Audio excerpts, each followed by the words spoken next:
रस्सा बढ़ जाएगी। अभी देखो कैसा मजा आएगा। और रस्सा भी ज्यादा हो जाएगा।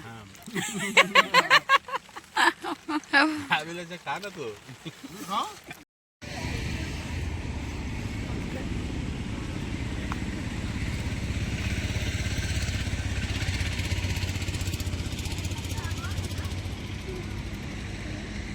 चला स्लो स्लो आ जाओ कि ना।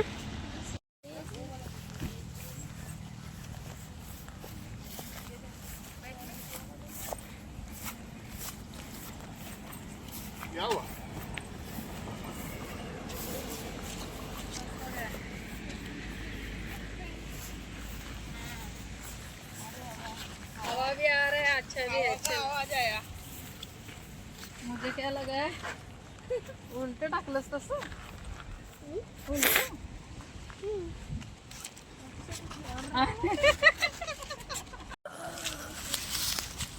चाहिए तो फूल ले लो।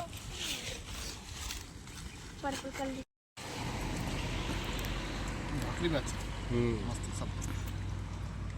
वो बाजरी का बनाना चाहिए ना। वो कड़क रहता है, नहीं जमता है। मैं पूछे सर को। आपने खाया कि नहीं? उस दिन दिया था, खाया नहीं? अभिलाषा का पापा अभिलाषा ने खाया। अभिलाषा खाता है ना, इसको जमते। वो भी खाता है, वो विशाल का लड़की। हाँ वो बहुत पसंद करता है। कोल्ड खाते रस्सा बढ़ जाएगी। अभी देखो कैसा मजा आएगा। और रस्सा भी ज्यादा हो जाएगा। अभिलाषा खा ना तू। खा ना तू। तिला तर गाईज आता तुम्ही बघू शकता इकडे छान असं मस्त इकडे रिसॉर्ट आहे बघा आणि थोडं थोडंसं पाणी आहे। आता पुढे आम्ही जाणार आहे, तिकडे बघू कसं आहे कसं नाही माहिती नाही। आणि इतके आम्ही छोटीशी फॅमिली आलेलो आहोत। इकडे केलेली आहे गाडी पार्क, दिसते तुम्हाला। वातावरण खूप छान आहे, हा मस्त अशी छान हवा वगैरे सुटले, हवेचा वगैरे तुम्हाला सगळा आवाज येतो। तिकडे ते आता गाडी लॉक करायला गेलेत, त्याच्यामुळे मी इकडे थांबले। आणि तर हे इकडे रिसॉर्ट आहे, त्या साईडला तुम्हाला दिसत असेल रिसॉर्टचं गेट आहे बघा तिकडे। आणि वातावरण मस्त खूप छान आहे, तिकडे आजूबाजूला सगळी झाडीच आहेत। इकडे तुम्ही असं बघू शकता। आणि थोडंसं पाणी बघूया आता कसं होतंय। आता आतमध्ये गेल्यानंतर शूटिंग घ्यायचं होईल की नाही होईल म्हणतं माहीत नाही। मग जायच्या वेळेस ते लॉक करायला गेले होते ना, तेवढ्या वेळामध्ये म्हटलं तुम्हाला ते रिसॉर्ट वगैरे दाखवा, थोडंसं झूम करून दाखवते मी। हे बघू शकता।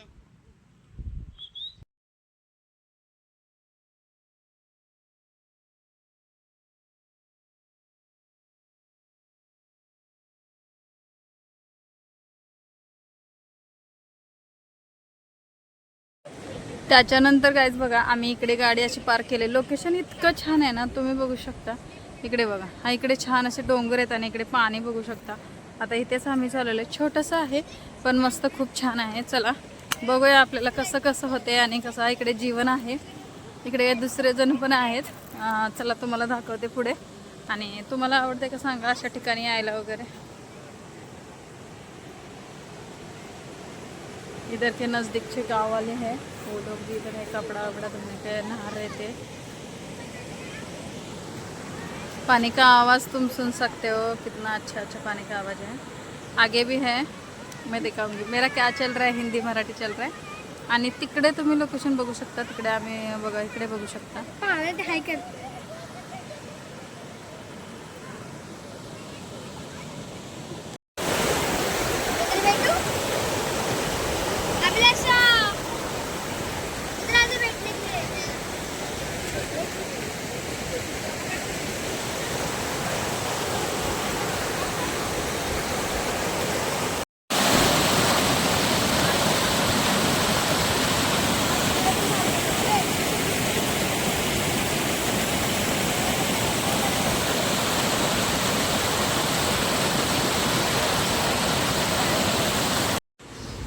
तो ब्लॉग होता संडेचा। आम्ही मस्त छान बाहेर गेलो होतो, तुम्ही बघितलाच असेल कसा कसा होता।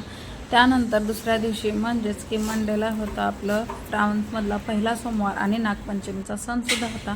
मग आमच्याकडे मस्त छान पुरणपोळी बनवली जाते। कोणाकडे पुरणपोळी बनवली जाते ते पण सांगा। आता इथे मी थोडं स्वीट केलेलं होतं की शॉर्ट व्हिडिओ टाकण्यासाठी, म्हटलं चला तुम्हाला सांगूया. मस्त अशी टम्म फुगलेली आपली पुरणपोळी झालेली आहे. तुम्ही इथे बघू शकता व्हिडिओमध्ये किती छान मस्त पोळी आपली फुगलेली आहे. तुम्हाला पण जर असेच रेसिपी ह्याची हवी असेल ना तर ऑलरेडी आपल्या चॅनलवरती ह्याचा ब्लॉग आहे, तुम्ही नक्की बघा. आणि तिने नागपंचमीसाठी माझ्या बहिणीच्या मुली खूप छान सुंदर साडी घातली होती म्हणून मस्त छान असे तिचे थोडेसे फोटो टाकले. तर तुम्हाला याच्यातला कोणता फोटो आवडतो आणि तुम्हाला असं निसर्गाच्या सान्निध्यात फिरायला आवडतं आहे का ते मला कमेंट बॉक्समध्ये नक्की सांगा.